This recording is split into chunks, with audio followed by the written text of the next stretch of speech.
We're starting this ride exactly where the last one left off, on the Strade Bianche.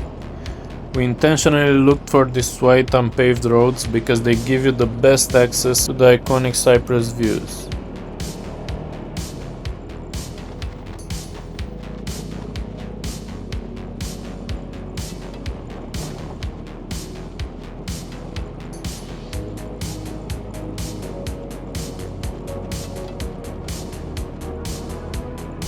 The ride is fantastic, even on the small Vespa wheels. But now, after a few minutes of dust, we need to get back onto the paved road toward Montepulciano.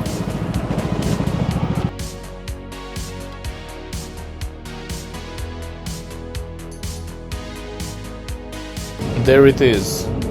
The pavement feels like luxury right now. Now we can finally cover some distance towards the town.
We didn't get to ride long on the pavement though.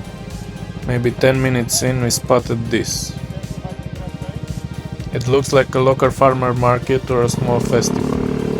And this is my golden rule for road trips. If you see locals gathering around food trucks, you have to stop.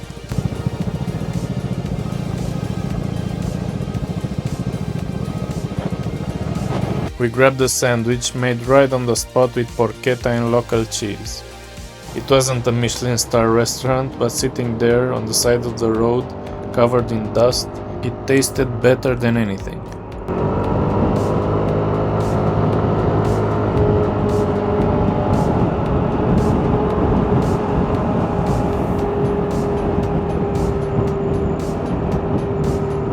Fueled up and back on the Vespas. We are riding through the famous Val d'Orcia. It's protected by UNESCO, and it's not just famous for being beautiful. It's famous for being designed. Back in the Renaissance, artists from the CNS school actually influenced how these hills were cultivated. They created a landscape that reflects ideals of beauty, symmetry and harmony, the way nature should look. So every clean curve, every hill, it's all intentional. We are essentially riding inside the 500-year-old work of art. Look at these iconic cypress trees. They are not just decoration. Historically, they served a purpose. They marked boundaries, protected roads from wind, and led pilgrims. Now they are the symbol of the region's beauty.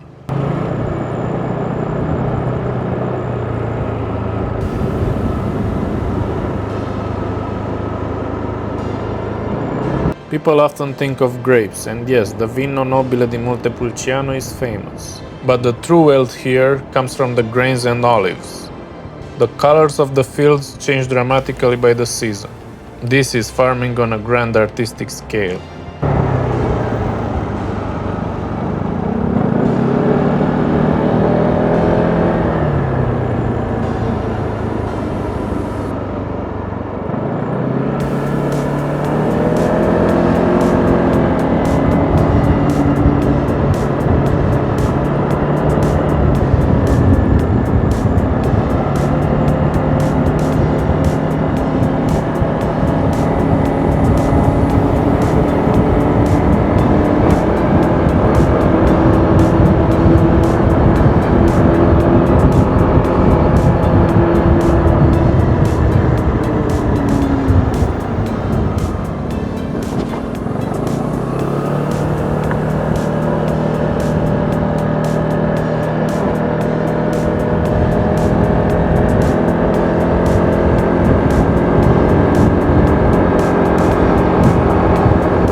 Just before the final climb into the city, we hit the Temple of San Biagio.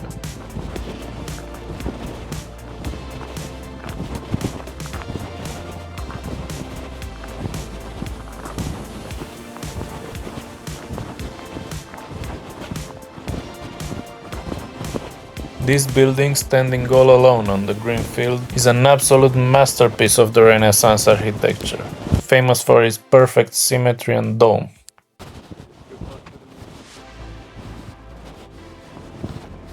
It was built in the 1500s and is considered the masterpiece of the High Renaissance.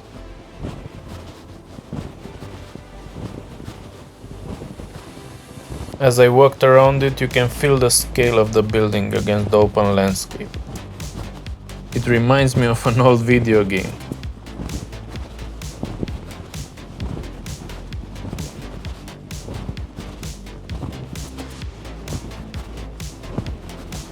This structure truly forces you to take a break and observe the genius of the 16th century builders.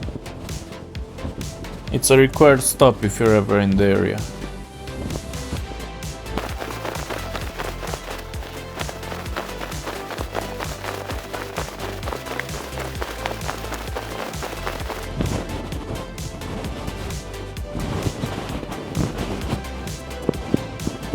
It's easy to lose track of time when you're walking around a place like that, but we've got to keep moving.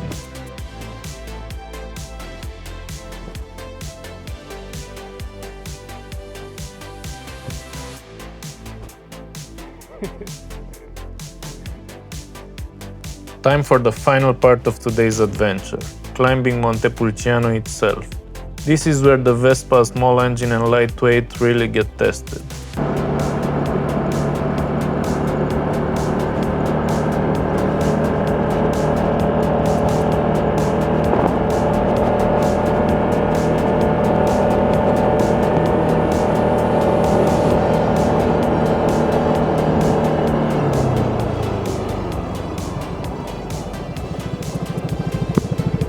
These are steep ancient roads and we still have to find parking. Let's see how the GTS handles the final ascent before we get that much needed espresso.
We made it. Montepulciano is steep, famous for the Vino Nobile, but since we're riding, we're sticking to espresso. It's been a full day. It's been an incredible day trip. We had the challenge of the dirt roads, the spontaneity of street food, and this deep dive into Renaissance history. Montepulciano was definitely worth the climb.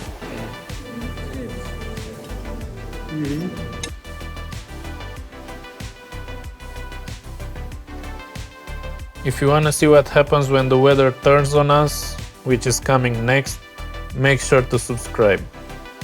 Thank you for riding along. See you in the next episode.